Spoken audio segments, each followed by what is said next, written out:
So it's been a minute since I've recorded anything. I've been a little busy trying to build my garage up into a workshop. I finally got my little trim saw up and running. Wanted to test it out, and I've been dying to cut this for a long time. I don't know what it is. I don't know what's in it.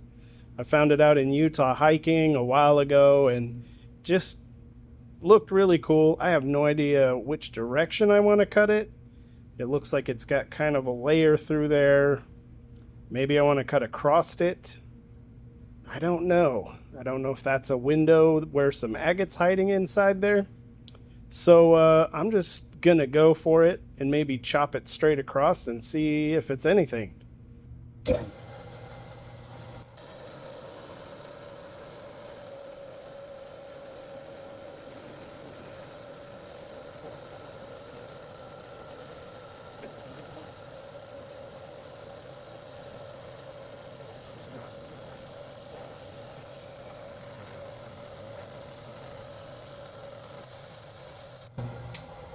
That was a pretty hard dang rock. So I'm hoping that there's something worthwhile in here. I've been hanging on to this for 2 years or so. So let's see. Oh!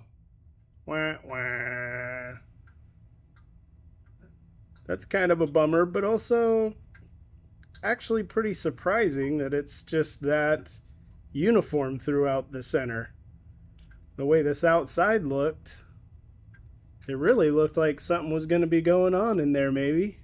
At least some kind of cracks of quartz or something through the middle, but I mean, little teeny tiny bands. That's surprising that it's just that uniform throughout the whole thing.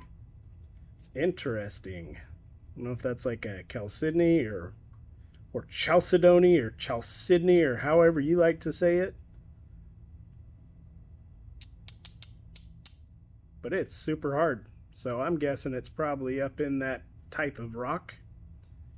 So anyway, can't all be super amazing on the inside, but still always interesting to open them up and see what you got. So today we learned that this rock is more interesting on the outside than it is on the inside, which is usually the opposite of what I find with rocks. Well, after cutting that, I couldn't really drop it. I had to do a little more research on this thing to figure out what the heck I had. And after doing some digging, I think what I've got here is actually a piece of coprolite. Coprolite? Coprolite. Basically dinosaur poop. It does look like a piece of poop. I could see that. I mean, looks like one. Doesn't smell much like one. Maybe it tastes like one. Anyway, there's only one way to really kind of find out. I can do a scratch test on it and see if it fits within the hardness limits on the Mohs hardness scale, which from what I've seen, it looks like it should be between a 3 to a 7. So depending on what the animal ate or how old it is or how it formed, I guess, it's a pretty broad range from a 3 to a 7. So I'm going to go with a fair certainty, but just to make sure, I'm going to do a scratch test and just see where this thing falls. So let's head over to the scratch zone.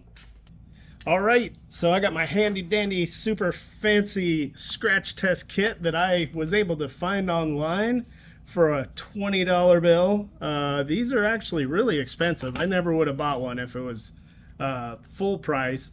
It's super nice, but they are about $100 or something if you want them on Amazon. If you're looking for one, I'll put the link up there so you can go and grab one.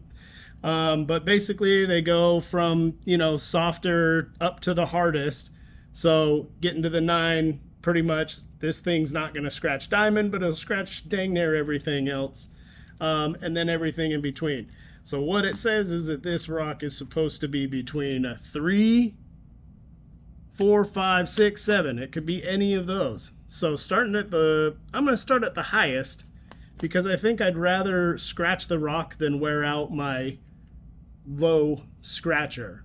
So if I use this and it's too low, it's going to dull the scratcher, and the rock's not going to get touched. So that's going to wear out my tools quicker. So I think that since this is a piece of rock that I'm not super concerned about, I'm going to start with what should scratch it and work my way back down. So I'm going to start with a 7, and I'm going to start on this shine polished face. Well, it's not polished. That's why I'm going to start on this face, because I can polish this out.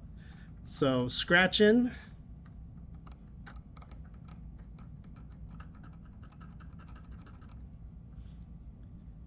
Wow, that thing is hard. 7 did nothing. So let's step this thing up to an 8.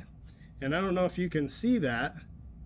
There's a little teeny spot there. That's the little glare there. That's actually from the scratcher. That's not a scratch in the rock. I don't think. No, that rock is unscratched. Didn't even phase it. So let's step it up to 8. I'm going to go across the saw marks. So 8 looks like it may have scratched it there. I don't see any residue left on the tip of the tool. But it looks like there's just a little teeny tiny bit of scratching in that. So I'd say that this rock is probably around a 7.5.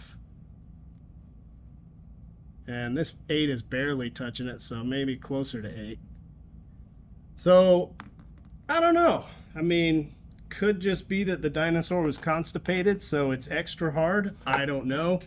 Or it could just be something completely different and I'm out of my mind. But since I'm not a geologist or a chemist or anybody that really has any idea how to identify this above and beyond what the books say or Google or some scratching, I'm going to go with Coprolite anyways. I'm going to say it sure looks like a dinosaur poopy, and I like the idea of I just cut a dinosaur poopy in half. So I'm going with that, and we're just going to call it a win. Thanks for watching.